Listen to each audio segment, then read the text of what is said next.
Ang comment ng isa nating taga-subaybay, may platinum na matigas at may platinum na malambot. May platinum na mabigat at may platinum na magaan. At iyan po ang ating bibigyang linaw sa video natin ito. Lamang ang may alam.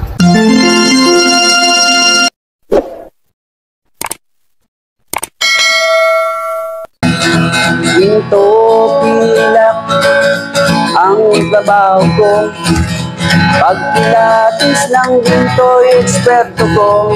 Magandang panahon po sa inyo mga kaibigan ko, dito po sa ating channel More Than Treasures. Kumusta po kayong lahat? Naway nasa mabuti kayong kalagayan at laging ligtas sa anumang sakit at karamdaman. Sa video po natin ito ay ating tatalakayin, bibigyang linaw ang komento ng isa nating taga-subaybay na si Idol Ignacio Buhawi Jr.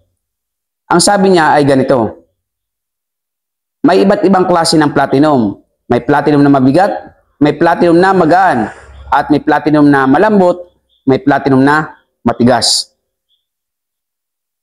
So, gusto ko pong sabihin sa inyo mga ka-More Than Treasures, sa aking pong pamimili ng alahas, pagiging tupila ko po sa loob ng 16 years, isang klaseng platinum lamang po ang aking nahawakan, isang klaseng platinum lamang po ang aking mga nabibili. At ito po ay ang platinum na may mga tatak na PT900, PT800, PT999.9. Yan po ang mga tatak.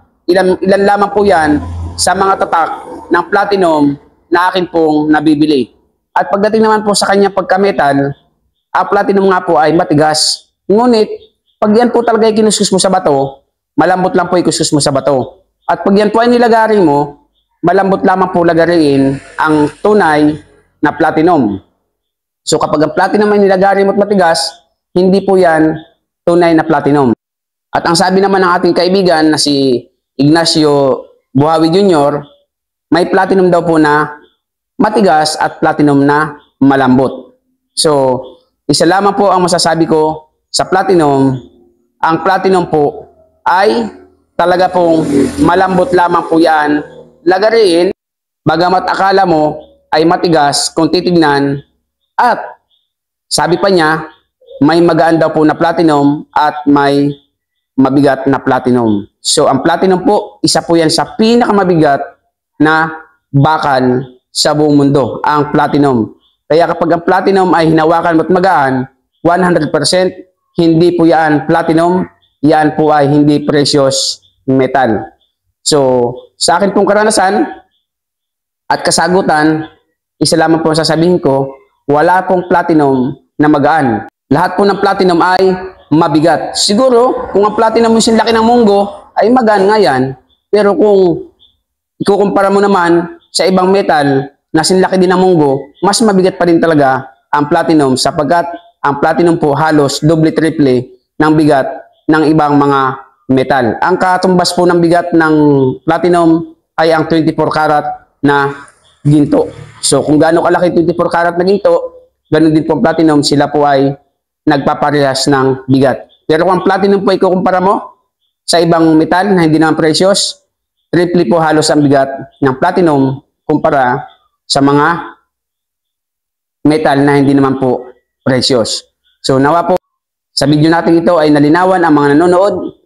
Naulitin ko po sa inyo, isang klase lamang ang platinum.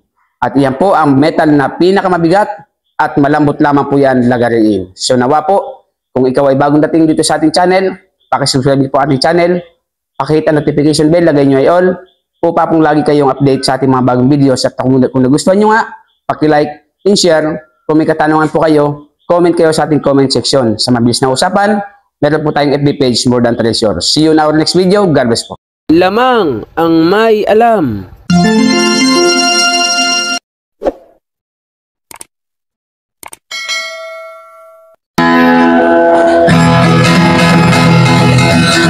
Ginto pilak ang trabaho ko, pagpilatis ng ginto, eksperto ko.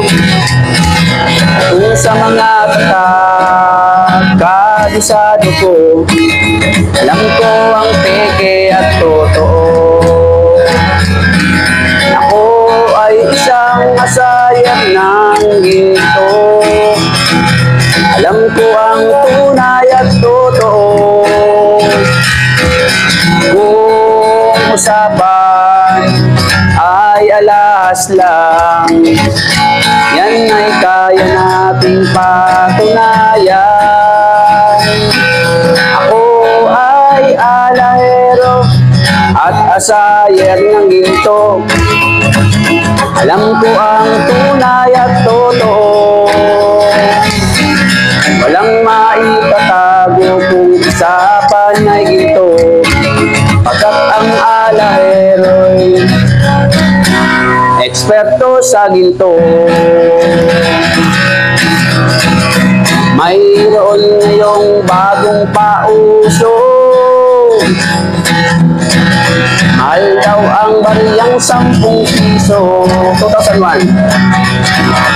Ang iba naman ay 5 piso. Ang iba ay 20 peso, lagpas kwelyo. Kung sila'y inyong tawagan, chat at kahit reply wala man lang, pagkat ito ang katotohanan. Sa usapang barya sila'y walang alam. Ginto pilak ang trabaho ko, pagpilatis ng ginto'y eksperto ko. At kung sa mga tatak ay kabisado ko, alam ko ang peke at totoo. Ako ay isang asayer ng ginto. Alam ko ang tunay at totoo. Walang maitatago kung usapan ay ginto, pagkat ang alahero'y eksperto sa ginto. May mga taong akala mo ay may alam sa pagkilatis ng ginto ay nakikialam, ngunit ang kanilang ginagawang paraan ay napakalayo na sa katotohanan. Ginto pilak ang trabaho ko, pagpilatis ng ginto'y eksperto ko. Kung sa mga katak ay kabisado ko, alam ko ang peke at totoo. Ako ay isang asayer ng ginto. Alam ko ang tunay at totoo. Kung usapan ay alahas lang, yan ay kaya nating patunayan. Ako ay alahero at asayer ng ginto. Alam ko ang tunay at totoo. Walang maitatago kung usapan ay ginto, pagkat ang alahero'y eksperto sa ginto. Ginto pilak ang trabaho ko, pagpilatis ng ginto'y eksperto ko. Kung sa mga tatak ay kabisado ko, alam ko ang peke at totoo. Ako ay isang asayer ng ginto. Alam ko ang tunay at totoo. Walang maitatago kung usapan ay ginto, pagkat ang alahero'y lamang ang may alam.